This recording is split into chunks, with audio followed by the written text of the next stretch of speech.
Kabanata 3511. Nagkagulo ang mga estudyante. Akala nila malaki ang naging pag-unlad nila sa kanilang martial arts. Kaya naman hinangaan nila si Lane na iswel at ang iba pa.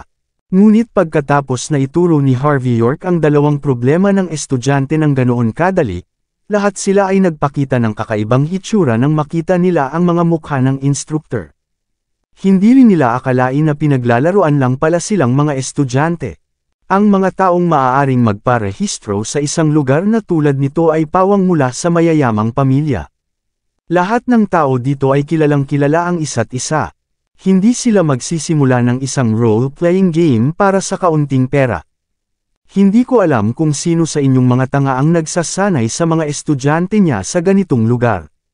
Bulalas ni Harvey, napaka-mode ng lugar na ito. Ang pag-eensayo dito ng mahabang panahon ay magpapataas lamang ng moisture ng katawan. Maaaring walang anumang malinaw na nangyayari ngayon, ngunit ang mga estudyante ay malamang na may pamamaga sa bawat bahagi ng kanilang katawan. Sa tingin nyo, paano sila dapat magsanay pagkatapos nito? Paano sila dapat makipagkompetensya? Sa puntong ito, mas mabuting umuwi na lang at inumin ang inyong mga gamot. Ang instructor ay likas na sumulyap kay Lane matapos marinig ang mga salita ni Harvey. Si Lane ang nagsabi na masyadong maliit ang loob ng Marshall Hall at dapat nilang sanayin ang kanilang mga estudyante sa labas. Kung nagsasabi si Harvey ng totoo, kung gayon, tama na ang paninirang puri na ito, Harvey. Nagpakita ng malamig na ekspresyon si Lane. Wala kang alam. Ang mga disipulo ng Golden Palace ay nagsasanay sa labas mula pa noong una. Sinisikap mo bang sirain ang aming reputasyon sa hindi magandang dahilan? Anong biro? Kami ang nagtayo ng lugar na ito. Ang aming reputasyon ay hindi madaling masira. Humingi ka ng tawad ngayon, bastard ka. Tinapakan ng matipunong instructor ang lupa, at nabasag ang isang piraso ng kahoy. Titigil kami ngayon kung hindi ka humingi ng tawad. Tingnan natin kung paano mo ito haharapin pagkatapos nito. Sunod-sunod na tumayo ang ibang instructor na may malamig na ekspresyon. Humingi ng paumanhin, kung hindi, aalis kami. Tinatakot mo ba ako? Tahimik na tumingin si Harvey sa mga instructor. Sa tingin nyo ba ay maaaring maging banta sa akin ito lalo na ang isang tulad mo? Hindi ko susubukan na panatilihin ka dito kahit na magmakaawa ka sa akin. Umalis na kayo dito, mabuti, pagsilbihan mo ito ng tama, Harvey. Aalis na tayo. Isang malamig na tawa ang pinakawalan ni Lane. Gusto kong makita kung paano ka mabubuhay ng walang instructor. Tingnan natin kung gaano katagal ang Marshall Hall. Sigurado akong masisira ka kaagad. Huwag kang humingi ng tulong sa amin kung mayroon ka pang natitirang integridad sa iyo. Pagkatapos, sinulyapan ni Lane ang mga estudyante. Mula ngayon, tuluyan na nating puputulin ang ugnayan sa Marshall Hall. Ang mga instructor ay talagang walang kinalaman sa lugar na ito. Malamig na sigaw ni Lane. Kung gusto nyo pa ring magsanay dito, mawawalan kayo ng pagkakataong magsanay sa ilalim namin. Ngunit kung sasama kayo sa amin ngayon, ipinapangako ko na gagawin namin ang aming makakaya upang ituro sa inyo ang lahat ng aming nalalaman. Magiging martial artist kayong lahat sa hinaharap. Fair na. Maya-maya, nagpalit ng damit si Lane at itinapon sa lupa ang robe bago umalis. Sumunod din ang iba pang mga instructor. Maging ang mga manggagawang naglilinis sa lugar ay umalis rin. Lahat ng instructor ay umalis na may mayabang na tingin. Siyempre, inisip ni Lane na iswel at ng iba pa na tiyak na pagsisisihan ni Harvey York ang kanyang desisyon. Naniniwala sila na si Harvey ay luluhod sa kanilang mga mukha sa loob lamang ng 3 araw. Nagkatinginan lahat ng estudyante. After some hesitation, tumalikod din silang lahat at umalis. Kahit na tila totoo ang mga sinabi ni Harvey, mas pinaniwalaan nila si Lane at ang iba pang mga instructor. Maging ang dalawang estudyanteng may problemang tinuro ni Harvey ay umalis din. Tama man si Harvey, patuloy ang paniniwala ng mga mag-aaral na si Lane at ang iba pa ay hindi nagbibigay ng buong aralin dahil hindi sapat ang kanilang naibigay na pera. Akala nila ay may matututunan silang mahalagang bagay kung pakikitunguhan nila si Lane at ang iba pa ng maayos. Maya-maya pa, wala nang laman ang buong Marshall Hall. Natahimik ang hall. Si Harvey at Dylan Lee na lang ang natira. Ang balabal ay lumipad sa buong lupa habang umiihip ang hangin. Ito ay isang napaka-awkward na tanawin. Ginoong York. Ito, hindi alam ni Dylan kung ano ang sasabihin sa puntong ito. Naniniwala siya na si Harvey ay isang mahusay na tao, ngunit hindi niya inaasahan na lilisanin ang buong lugar sa sandaling makarating siya rito. Sa oras na ito, kahit si Dylan ay nagsisimula ng mag-alala tungkol sa kanyang hinaharap. Hindi mapakali si Harvey na mag-alala tungkol dito. Nakahanap siya ng upuan at umupo para tamasahin ang kapayapaan at katahimikan. Hindi ito kasing engrande ng base camp ng Axe Gang, ngunit ito ang kanyang unang pag-aari sa Floatwell. Umalis na ang lahat, Sir York. Tumayo si Dylan sa tabi ni Harvey, na desperadong pinipigilan ang mga luha. Paano tayo mabubuhay sa hinaharap? Mabuti yan. Makakapagpahinga na tayo. Nakahanap si Harvey ng set ng tsaa para gawing black tea. Maglinis ng lugar para sa akin habang wala ang iba, sabi ni Harvey, itinaas ang kanyang tasa. Pero Mr. York, kung magpapatuloy ito, malugi ang Marshall Hall. Bulalas ni Dylan. Ang lugar na ito ay nagkakahalaga ng daan-daang milyong dolyar. Hindi ito mahalaga. I don't need the money anyway, mahinahong sagot ni Harvey.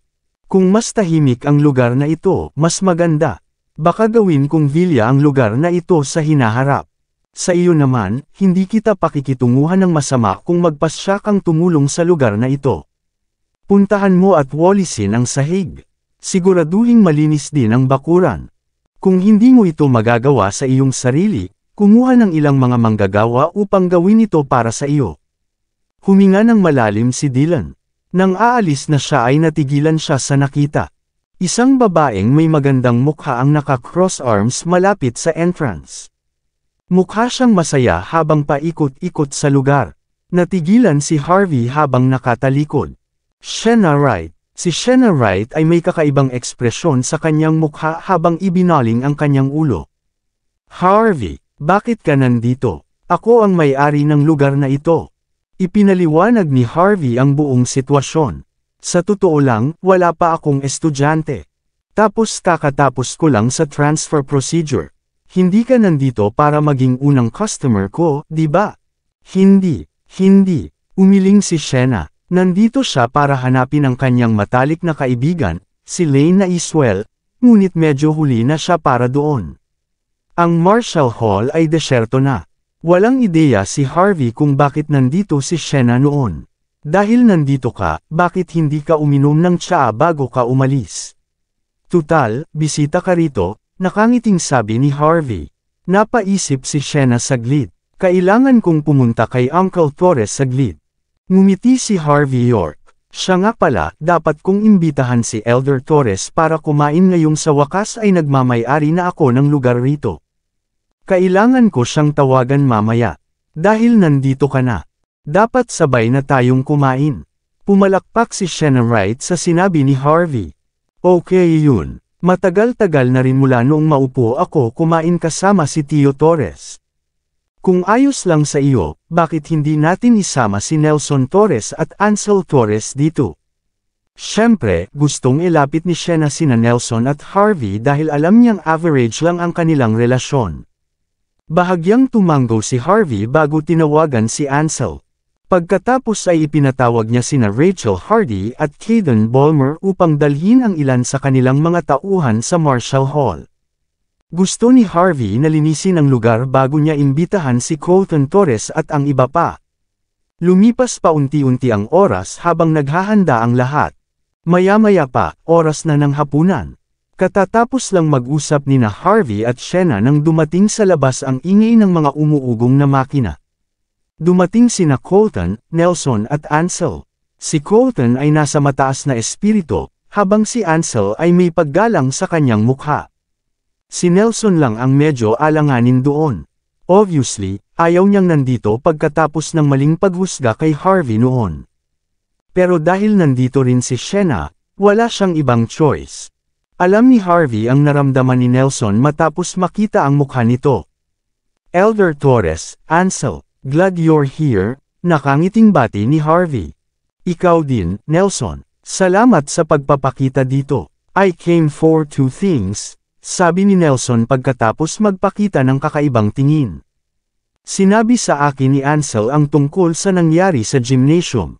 Pagkatapos ng pakikipag-usap sa Longmen, matagumpay ka naming na-qualify para sa Longmen Summit. Makakasali ka sa kaganapan sa susunod na buwan. Saglit na nag-alinlangan si Nelson. Sir York, hindi ka taga Floatwell, pero nakikiusap ako na mag-ingat ka sa pagpunta mo sa Longmen Summit. Pagkatapos ng lahat, kinakatawan mo ang Floatwell. Pagdating ng oras, maaaring kailanganin mong makisali sa aktwal na labanan. Makakalaban mo ang mga nangungunang talento mula sa buong mundo. Natigilan si Shena. Hindi niya inaasahan na lalahok si Harvey sa Longmen Summit. Isa pa, pumunta ako dito para humingi ng tawad. May biased opinion ako sa iyo noon. At pasensya na. Naturally, pagkatapos malaman ang tungkol sa mga kamakailang aksyon ni Harvey, kahit na hindi siya partikular na gusto ni Nelson, naunawaan niya na ang isang tulad niya ay tiyak na kikilos ayon sa batas. Si Ansel ay hindi kailanman sinabihan na gumawa ng anumang bagay na wala sa kontrol. Gumaan ang loob ni Nelson dahil doon.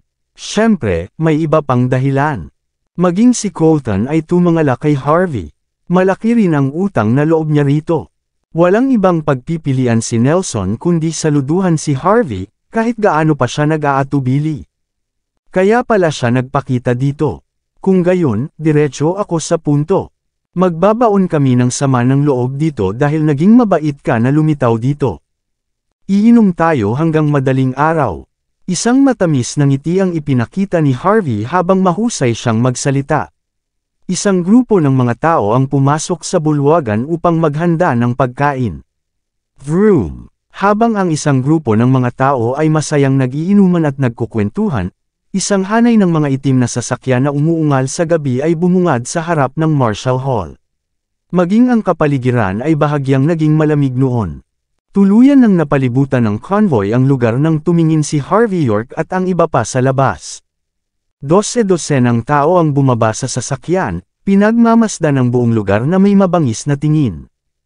Kitang-kita sa crowd sina Ay Camino at Senior Miller. Sabi nga, hindi na si Ay ang nangunguna sa paglusob. Isang kalbo na nasa edad 30s ang nakatayo sa karamihan ng mga oras na iyon. Siya ay isang bahagyang mas maikling tao na may tiyan ng palayok. Pabalik-balik siya sa paglalakad na may bossy na tingin habang ipinapakita ang kanyang makintab na ulo, na para bang kinasusuklaman niya ang buong mundo. Lumabas ka dito Harvey. Bago pa man makarating ang grupo sa pasukan, sumigaw na kaagad si Senior Miller na may mabangis na ekspresyon sa mukha. Excited din ang mga dilag sa likod niya. Pagkatapos ng tuluyang mapahiya noong nakaraan, gusto nilang maghigantay. May sumubok na manggulo sa sandaling binuksan ko ang aking negosyo.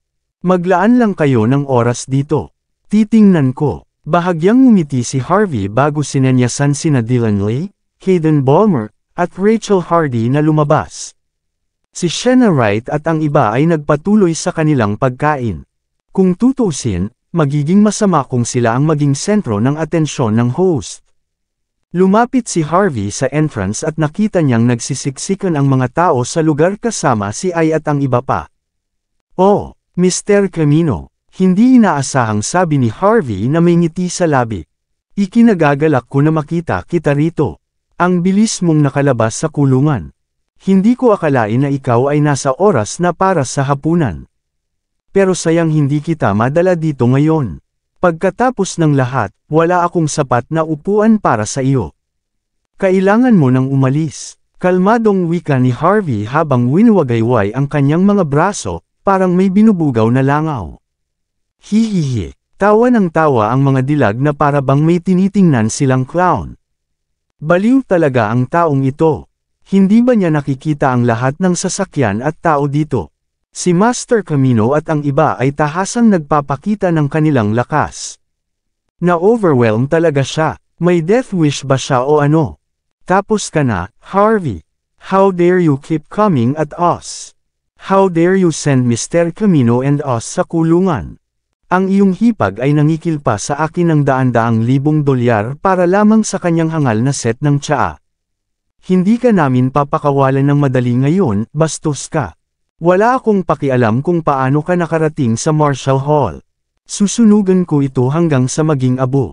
Ang mukha ni Senior Miller ay namamaga na parang baboy, ngunit nakaramdam siya ng kumpiyansa dahil mayroon siyang suporta noon. Pakiramdam niya ay tapos na si Harvey sa puntong iyon. Si Ai, sa kabilang banda, ay mukhang kalmado at buo gaya ng dati. Mariin niyang tinitigan si Harvey, na parabang nakatingin sa isang patay. Napangiti si Harvey matapos marinig ang mga katagang iyon. Ano, kung tama ang pagkakaalala ko, ilang beses mo na itong sinabi. Kung gayon, ano ang nangyari? Nandito pa rin ako ngayon. Hindi pa ba sapat ang sampal ko? Gusto mo pa ba ng higit pa? Kaya pumunta ka rito. Tapusin na natin ta para makaalis na kayong lahat. Maraming salamat sa lahat ng sumusubaybay. Please subscribe and follow my YouTube and Facebook channel, Pilipino Novel. Maraming salamat po. Kabanata 3515. So ikaw si Harvey York. Naglakad pasulong ang kalbong lalaki kasama ang magagandang babae na nakapalibot sa kanya. Siya ay nakataas ang ulo sa bawat oras na siya ay humakbang pasulong, ginagawa siyang mukhang kahanga-hanga. Hindi man lang inangat ni Harvey ang ulo para tingnan ang lalaki. At sino ka dapat? Siya si Commissioner Thompson, ang taong nagbabantay sa lahat ng mga magnates sa Wall Street. Sa pagkakataong ito ay humingi ako ng tulong sa kanya dito. Nagpakita ng cute na ekspresyon si Ai Camino habang nakatitig kay Harvey. Tama, baka hindi mo alam ang ibig sabihin ng kanyang titulo. Sa madaling salita, ang unang commander ng Floatwell Police Station ay walang sinasabi sa harap niya. Si Ai ay isang manipulative na tao. Gusto niyang pigilan si Harvey sa paghingi ng tulong. Kaya naman itinuro niya na mas mataas ang status ni Commissioner Thompson kaysa kay Ansel Torres. Pinlano niyang magtanim ng takot sa puso ni Harvey.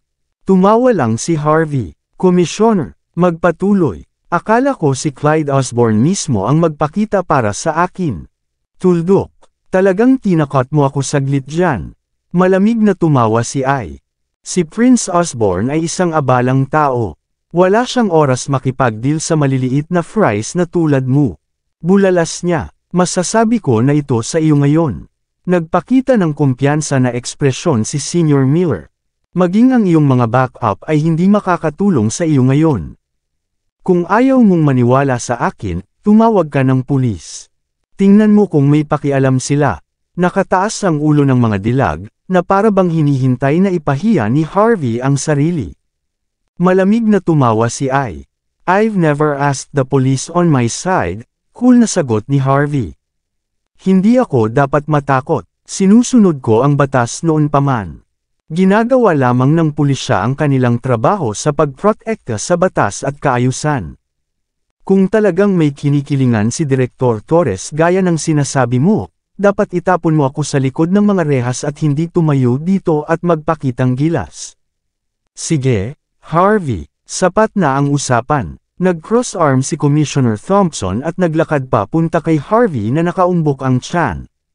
Binigyan niya ng bossy na tingin si Harvey doon.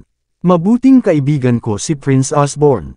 Si Ginoong Camino dito rin ay kakilala ko. Tungkol naman kay Miller dito, nagpakilala siya sa akin ng ilang babae sa akin.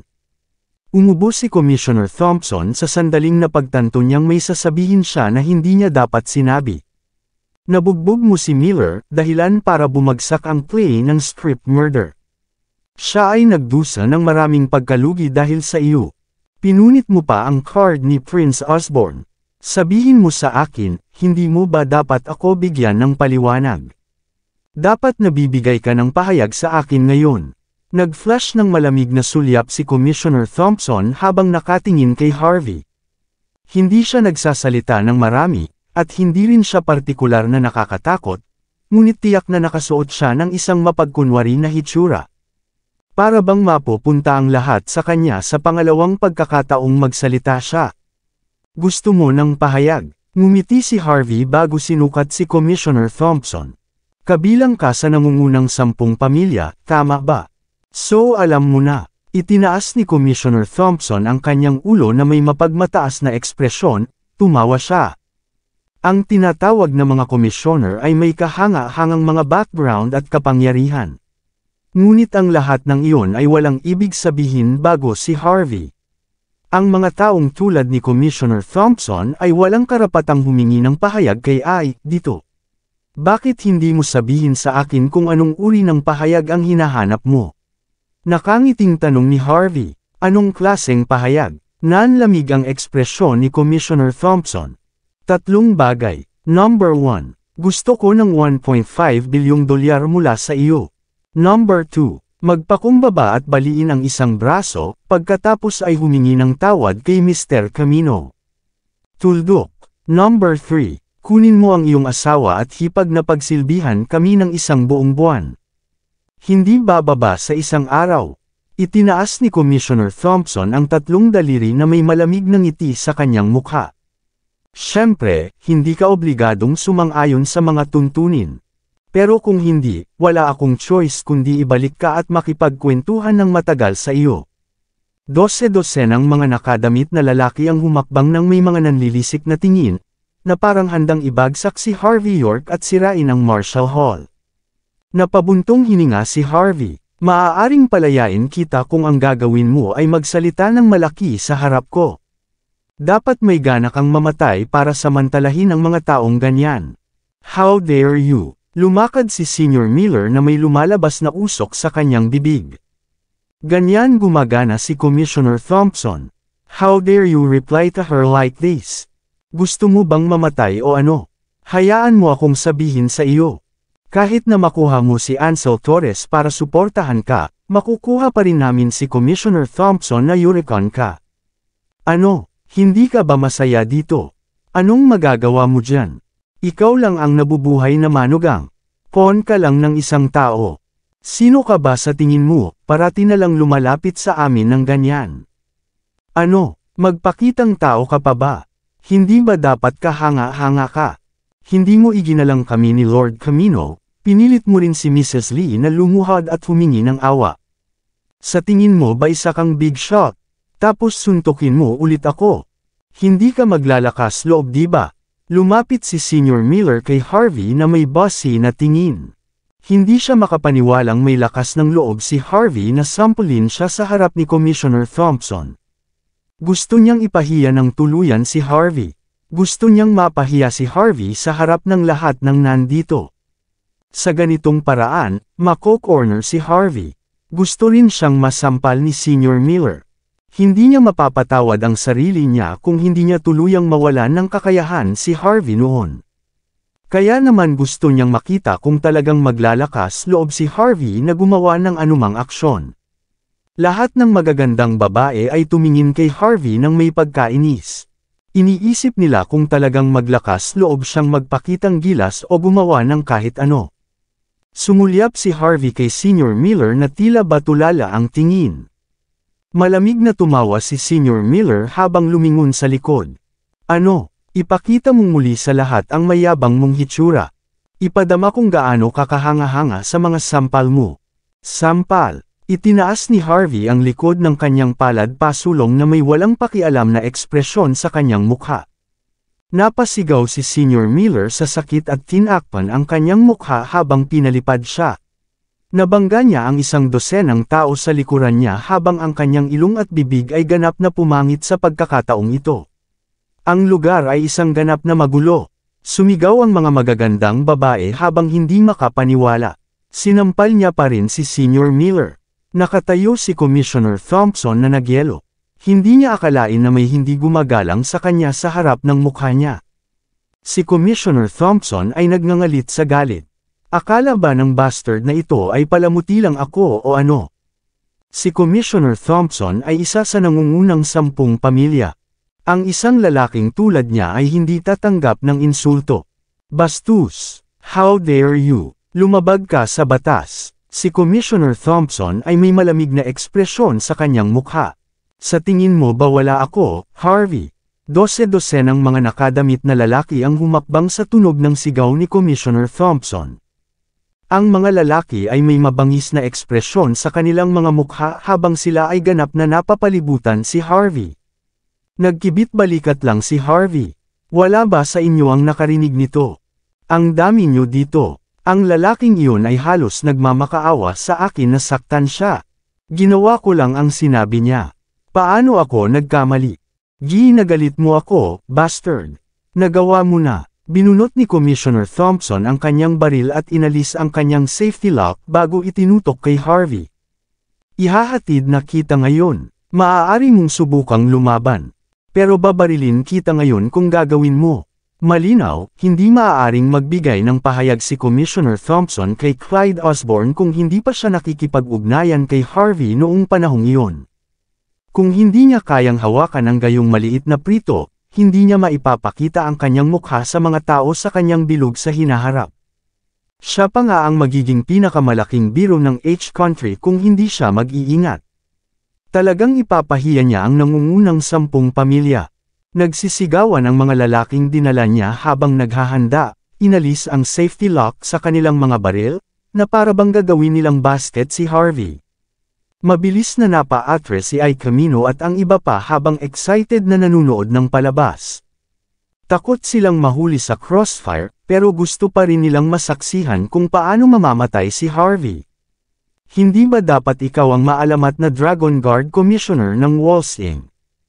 Ang iyong trabaho ay upang matiyak ang kaligtasan ng mga magnates dito, hindi upang maging sanhi ng mga away saan ka man pumunta. Hindi mo ginagamit ng maayos ang iyong mga tao, hindi ba? Kung magpapatuloy ka sa ganito, maaaring may magulat sa iyo sa mga taga-Walsing. Naglakad si Rachel Hardy sa harap ni Harvey bago tinitigan si Commissioner Thompson. Siyempre, nakilala ni Rachel ang ilang mga kilalang tao sa Floatwell, kabilang na si Commissioner. Natigilan si Commissioner Thompson bago nagbigay ng kakaibang tingin habang pinagmamasdan si Rachel na lumakad palabas. Ilang beses na niyang nakilala ang babae sa hapunan. Kaya naman alam niyang siya ang bagong hinirang na deputy head ng Longmen Law Enforcement.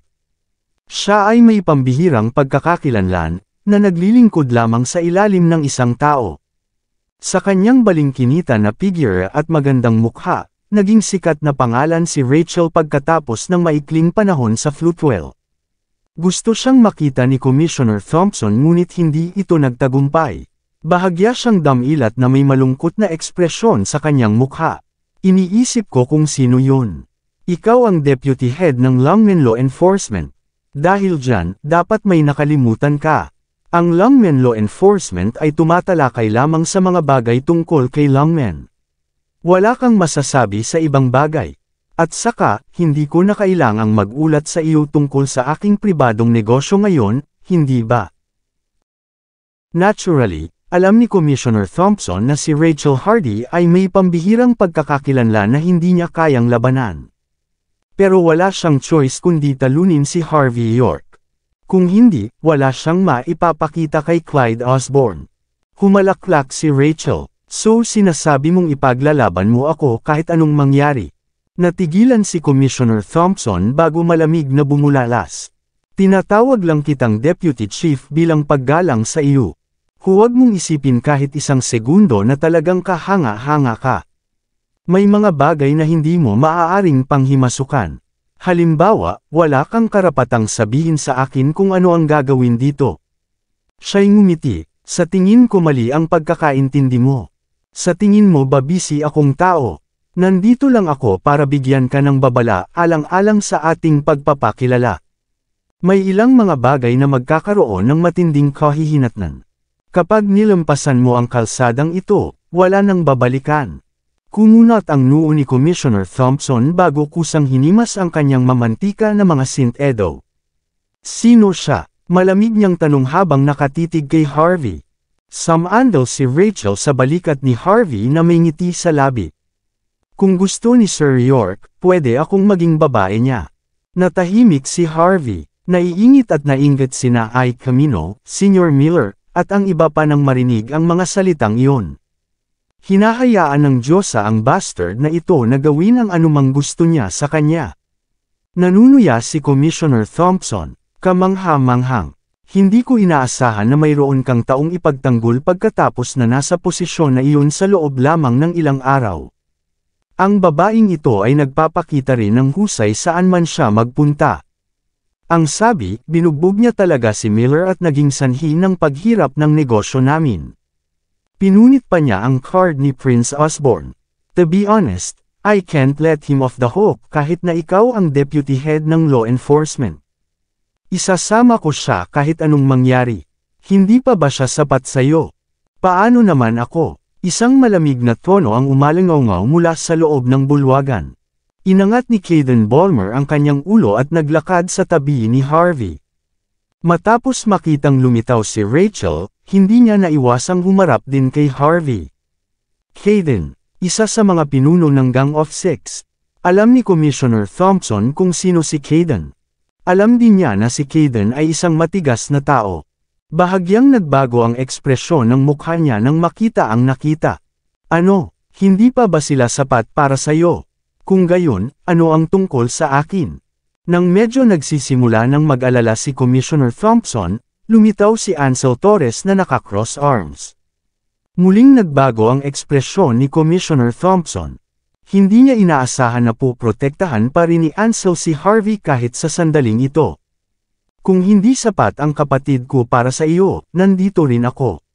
Si Nelson ay nasa labas ng bulwagan bago pa man makabawi si Commissioner Thompson. Nelson Torres. Laking gulat ni Commissioner Thompson. Hindi siya natatakot kay Ansel ng mag-isa. Pero iba si Nelson. Bilang unang tao sa gobyerno ng Floatwell, talagang big shot siya. May tiwala daw mismo sa kanya si Big Boss. Ang taong nasa likod niya ay may hawak din ng isang napakapangingilabot na awtoridad. Habang hindi naniniwala si Commissioner Thompson, lumapit si Nelson Torres at tinapik siya sa balikat.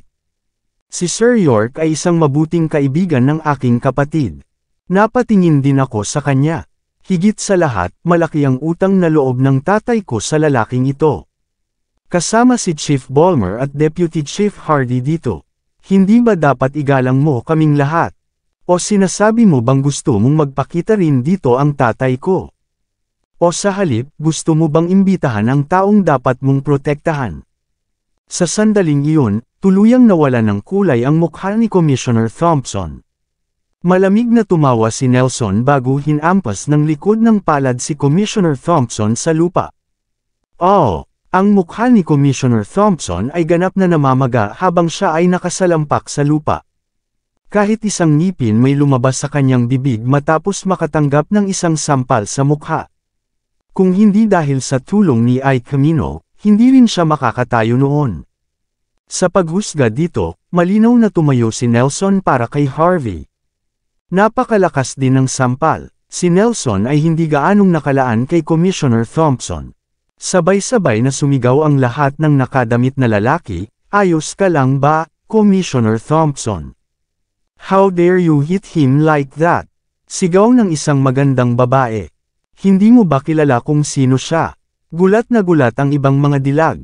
Ni hindi nila maisip kung sino ang nasa katanghaliang gulang na lalaki sa harap nila. Ang makapangyarihang si Commissioner Thompson ay sinampal sa lupa na parang wala lang. Damang-dama nila ang pagbagsak ng kanilang mga karanasan at pananaw sa kanilang mga mata sa sandaling ito. Commissioner Thompson, nakuha niya ang titulo ng 1 minuto, mahinahong sagot ni Nelson. Pero ngayon, hindi na siya ang commissioner. Ang pamilya Torres ay malamang na walang kapangyarihan na gawin ang isang bagay na tulad nito. Ngunit si Prinsesa Wright mismo ay kumakain pa rin sa loob ng bulwagan sa oras na ito.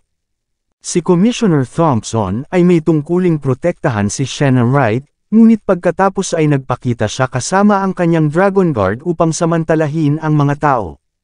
Buti na lang nagpasya lang si Shanna na pakawalan ang lalaki sa kanyang kinatatayuan. Kalokohan, hindi napigilan ng magandang babae ang muling magsalita. Hindi lamang si Commissioner Thompson ang isa sa mga Dragon Guard, ngunit isa rin siya sa nangungunang 10 pamilya. Gusto mo siyang ibagsak? Imposible. Itigil ang pagpapanggap. Sa tingin mo babata kami o ano? Hindi kami ganoon kadaling lokohin. Ang magandang babae ay kabilang sa isang pangalawang klaseng mayayamang pamilya sa Floatwell. Dahil isa lamang siyang collateral na kamag-anak, umaasa siya sa mga maimpluwensyang numero upang umangat sa mga ranggo sa murang edad. Si Commissioner Thompson ang pinakamalaking suporta na mayroon siya. Talagang naniniwala siya na sa kanya lamang nakasalalay ang kanyang kinabukasan. Kaya naman likas siyang nakaramdam ng galit matapos siyang makitang sinampal. Kung tutuusin, napakalimitado ng kanyang pangunawa. Sinindihan ni Nelson ang kanyang sigarilyo at huminga ng malalim bago muling nagsalita. Magtanong ka sa kanya. Tanungin siya kung handa ang kanyang pamilya na protektahan siya ngayon. Damn! Bago pa man makapagsalita ang babae, agad siyang sinipa ni Commissioner Thompson matapos itong mahulog sa lupa. Sa tingin mo kaya mong hamanin si Mr. Torres ng ganyan, damn woman? Hindi mo ba nakikita? Tinakpan ng magandang babae ang tiyan habang pasuray-suray na tumalikod. Nakaramdam siya ng inis at pagkalito ngunit hindi siya naglakas loob na magsalita. Kabanata 3520. Ang mayamang babae mula sa isang pangalawang klaseng pamilya ay may pagkakakilanlan. Pero alam na alam niyang laruan lang siya para kay Commissioner Thompson at sa mga katulad niya. Hindi niya kamumuhian si Commissioner Thompson, ni hindi siya mangangahas na kalabanin ang mga taong tila mas kahanga-hanga kaysa sa kanya. Wala siyang ibang choice kundi ang titigan si Harvey York. Naniniwala siya na hanggang ngayon lang siya napahiya dahil sa lalaking inalagaan niya bago siya. Kung wala siya, bakit pa siya sisipain ng taong hinahangaan niya? Ito ay hindi mapapatawad. Ramdam ni Harvey ang puot sa mga mata ng babae, ngunit hindi siya mapakali. Maaaring lumipad ang mga baboy kung ang isang babaeng nakakatapak lamang ng mahihina ay nagtagumpay sa lahat ng bagay. Pinunasan ni Commissioner Thompson ang kanyang mukha bago pilit na ngumiti. Patawarin mo ako, Mr. Torres at lahat ng nandito. Itong bastos na ito ay walang alam. Hihingi ako ng paumanhin bilang kapalit nito. Pagkatapos ay yumuko si Commissioner Thompson. Isa siyang pangunahing figure mula sa isa sa nangungunang 10 pamilya at may napakagandang koneksyon. Kung hindi yun ang kaso, hindi siya makakaupo sa kanyang kasalukuyang posisyon. Nakuha lang siya ng mga Thompson hanggang sa magamit niya ang kapangyarihan ng Dragon Guard para magtrabaho para sa pamilya, na nagsasabing, hindi nila akalain na ang kanilang plano ay mapipigilan sa ganitong paraan bago pa man sila makagawa ng anumang bagay tungkol dito. Maaaring walang gaanong awtoridad ang mga Torres, ngunit ang taong lumitaw kamakailan sa Floatwell ay hindi magkakaroon ng problema sa pakikitungo sa isang komisyoner lamang. Kaya niya kahit isang salita lang. Pilit nang umiti si Commissioner Thompson habang sinabing, Mr. Torres, bakit mo kasama ang lalaking iyon? Nagkataon bang dumaan ka? Malinaw, sinusubukan ni Commissioner Thompson na kalimutan ang sampal na natanggap niya. Paano pa namin makikitang sinasamantala mo ang iba na tulad nito?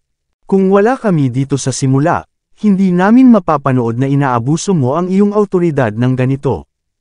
Kung wala kami dito, hindi namin malalaman na talagang nilabag mo ang batas. Hindi kinulong ni Nelson Torres si Commissioner Thompson. Inimbestigahan na ng aking kapatid ang sitwasyon tungkol sa aksidenteng pagpapasabog ng demonstration firearm. Si Cynthia ay napatunayang inosente, pero gusto mo pa rin siyang parusahan. Hiniling ni Mrs. Lee ang pahayag ni Harvey, at napilitan siyang ipagtanggol ang sarili. Ito ay napatunayang totoo. Nagkasundo na ang dalawang panig mula noon. Hindi na nagsalita si Ginang Lee tungkol sa pangyayari, pero nandito ka para guluhin siya. Ginawa mo ang lahat ng gusto mo sa ospital noong nakaraang araw, at ngayon nandito ka na nagdudulot ng gulo sa labas ng Marshall Hall.